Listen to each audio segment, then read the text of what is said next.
Hey, what's good, people? It's CJ Williams for Culturalist Theory, and for this video, we're taking a look at Camron's discography, ranking his albums from worst to first. Note, this list will not include any of his mixtapes, EPs, or collab projects, and will only involve major label albums from Killer Cam. Be sure to hit that like button and subscribe so you don't miss a list. Number 7, Crime Pays. Crime Pays dropped during an interesting time for Killer Cam. He was fresh off a beef with 50 Cent, and he formally announced the disbandment of his group, The Diplomats.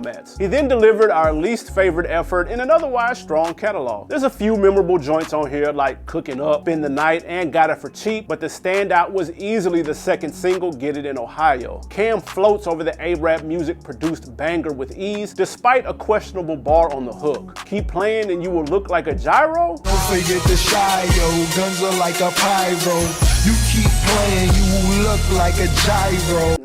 Come on, bro. Not his best moment, but we gonna let it slide. The album suffers from an inflated track list with too many subpar records and skippable skits. Yes, we know Cam likes his skits, but these served no purpose and only weighed down an otherwise decent album. Number 6, Purple Haze 2. Cam's most recent record dropped in 2019 and was his first solo album in 10 years, not counting the program, which is listed as a mixtape. The follow-up to the uber popular Purple Haze couldn't live up to the original, but still had plenty of heat. He kicks things off properly with the first 3 joints, Toast to Me, Medellin, and the reflective Losing Weight 3. Linking back up with legendary producers Heatmakers on 3 joints, the album brought back glimpses into the good old Dipset days of the mid-2000s. The Right One, Just Be Honest, and Believe in Flea were also standouts. Although Purple Haze 2 doesn't have the replay value of the original, or even a banging single like Crime Pays' Get It in Ohio, there was still more to like than dislike. If it's been a minute since you've listened, revisit it. It's not that bad. Number 5, Confessions of Fire. The debut album from Harlem native Camron gets overshadowed when you think of his discography. Now, this was before he really grew into his style both on and off wax, so his look and sound wasn't full killer yet, but there's still more than enough highlights on the album. Cam showed versatility on storytelling joints like D Rugs, Who's Nice, and Death, plus had bangers like Glory and 357 to balance it out. Where the album gets lost is when he tried to get a little too commercial. Horse and Carriage,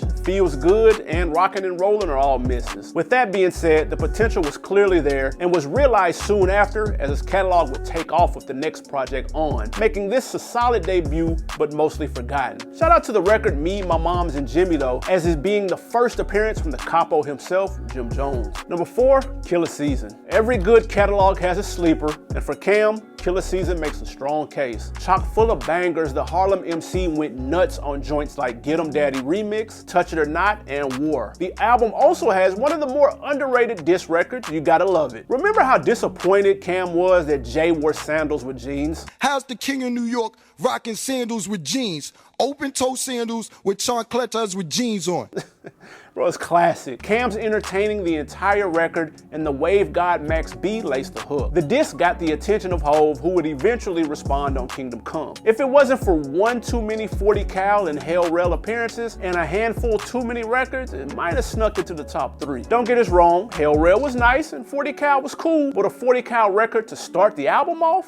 That was questionable. Before we get to the top 3, I want to know, where does Diplomatic Immunity rank as far as group albums are concerned? You got a top 3, top 5, maybe number 1? Leave a comment, let me know what you think. All right, back to the list. Number 3, SDE. Cam went on a mean 3-album run, starting off with his second album, Sex, Drugs, and Entertainment, better known as SDE. Originally titled The Rough, Rough, Rough Album, which is an insane album title, by the way. It was supposed to drop in 1999, but after a delay or two, finally released September 2000. The album didn't disappoint, as Cam swapped out the overalls from Confessions of Fire, rocking fly leathers and iceberg sweaters instead. Clothes wasn't the only thing changed, as the super commercial records are kept to a minimum. Instead, we got bangers like the singles Let Me Know and What Means the World to You, and strong B-sides like What I Gotta Live For, Losing Weight, and Where I'm From. The album is also notable for having the first real Juelz Santana feature on Double Up. Sophomore slump successfully avoided. Number 2, Purple Haze. The second release on Rockefeller Records, Purple Haze was a banger and a fan favorite amongst Dipset stans. Cam's witty wordplay is on Front Street on joints like Leave Me Alone Part 2, Harlem Streets, and Family Ties. But for some reason, Cam insists on including multiple skits, and this is his most skit-heavy album. Even on the banging Adrenaline Rush remake, He has a skit, song, and then another skit all on the same track. At that point, it was overkill. Also, the album is notable for having the now infamous "computers putin" line. But the album was so dope, many just laughed it off and didn't hold it against him. Luckily, that didn't distract too much from the highlights, and the standout record on the album came from the soulful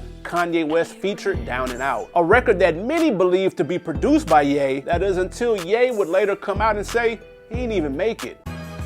Hey, this is actually one of my favorite beats that I didn't really do. Brian All Day Miller did this beat.